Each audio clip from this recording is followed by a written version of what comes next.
You know, there's a game I love to play when I'm driving. You look at a license plate, and off the top of your head, you say the first words that come to your mind. Naughty. People fart. So I'm Hazel Edwards. Our business is Container Team. We started our business 21 years ago.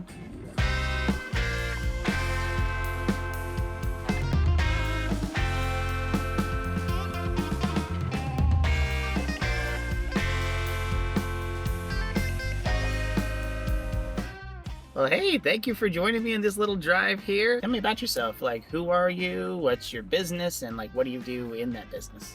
We have Team Refrigeration that rents out cold space, and we have self-storage. Like, usually your customers, they're sort of, it's B2B, or do you have like residential like needs of any kind? Most of our customers are business customers, but we have things like drummers who come to practice their drumming, or just all sorts of uses. And can I store myself in one of these containers? Because it sounds pretty comfortable. You can't have anything that lives or explodes. That makes sense. That makes sense. What got you into this industry in the first place? We had 2 children. The youngest has Down syndrome. We kind of understood that we couldn't be the parents that we wanted to be and carry on with our careers. It just seemed to us that the most obvious thing to do to take control of our own time was to have our own business. It seems to have worked out very well so far. How many people are you working with? How many people are in the business? It's not a very people-heavy business. It only takes one person to run a self-storage centre. We've got a fairly small team, but a really good and tight team. Like what are the biggest challenges that you had along the way building this business? The biggest challenge was our finance. Every time we get a new customer, we've got to buy a new container, and they're going to pay us a few tens of pounds to store the stuff for the week. And we've got to spend a couple of £1,000 buying a container. So we've done things like remortgage a house and put that money into the business. After the global financial crisis, we went into freefall. And then when COVID came along, and the first thing that happened was people started to move out of their self-storage units, and the refrigeration side just closed overnight. What do you think are like some of the greatest achievements that you've actually had along this road? When we got to about a dozen employees and we understood that we had a really special thing going on. How did you first hear about Pipedrive? Like, when did you start using it? So we went to our VoIP provider, and one of his integrations was Pipedrive. What I really like is the visibility. There are dashboards that I can customize. I can get it to tell me whatever I want it to tell me. It's live in real time. I don't need anybody to report it to me. I can go on whenever I want to, and I see the source data.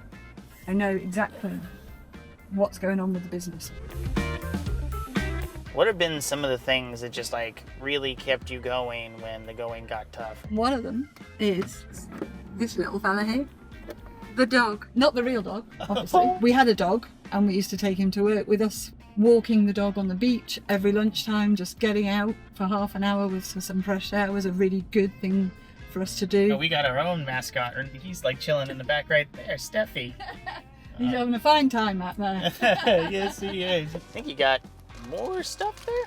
So one of the things I really believe is that when things are really getting on top of you and you're going into overwhelm, you have just got to get out. You've got to get away. Even if it's just for a long weekend. That's the biggest thing I've seen pulled out of that glove box. I'm going to say the team has been one of the things that's got us through. And it's because we have a shared vision, a shared mission, a shared purpose. We know what we're trying to achieve. We know what the end goal is. So where to next? Where do you want to go from here? In September 21, we set our 3-year vision. Part of that was for Tim and I to be out of the business day to day. We bought a boat and we literally sailed away. We do have this idea that there is no reason why there shouldn't be a space program in every town in the country. And there is no reason why this business just can't carry on growing to become a national chain. Well, wow, thank you for joining me on this drive. We've had a pretty good view of everything. We should probably pop down to like get a nice bite to eat somewhere or something. Are you still not sure where we're going, Jen? No? Okay, I'm pretty flexible here. Oh, it sounds like, looks like you have an idea. Okay, yeah, let's see where we're going. No. What is this, a map of?